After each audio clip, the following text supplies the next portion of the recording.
Vlada Republike Slovenije ukinila prepoved izvajanja verskih obredov, kar nam vliva nekaj upanja, da se bo morda tudi pri obhajanju Evharistije kaj spremenilo. Danes dopoldan smo že dobili navodila, prilagojena navodila strani Slovenske škofovske konference. Čakamo pa še na to, da dobimo potrdilo tudi strani ljubljanskega nadškofa, ki kot metropolit ki kot ordinari v svoji škofiji odloča, ali bodo dejansko maše z ljudstvom lahko potekale ali ne. Do začetka te svete maše na spletni strani ljubljanske nadškofije te novice še ni bilo, tako da smo še malo v zraku in še čakamo. Da ne boste v negotovosti, kako bo v prihodnjih dneh, torej jutri zagotovo svete maše z ljudstvom še ne bo. Jutri torej čisto običajno, zjutraj in zvečer možnost obhajila po predhodni najavi, po predhodnem dogovoru in sveta maša ob 5. popoldan preko spleta. Za nedeljo bomo verjetno videli šele jutri.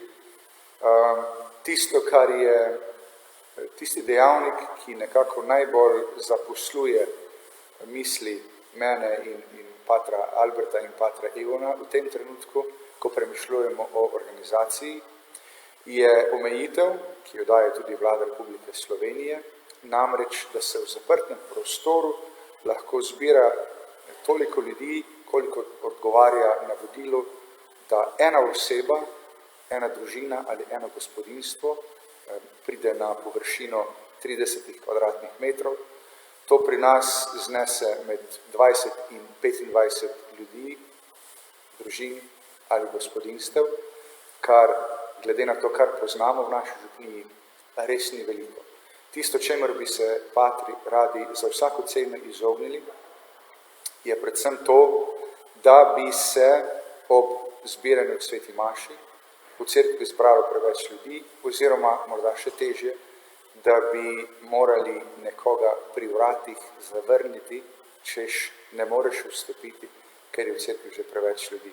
To se mi ne zdi niti človeško, kaj šele krščansko, in temu se bomo poskusili tudi izogniti za vsako ceno.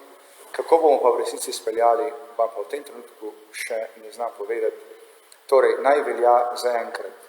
Jutri, kot običajno, prejem svetega obhajila, zjutraj od 15:07 naprej, zvečer od 19. ure naprej in sveta maša po spletu, brez ljudstva, ob 17. uri.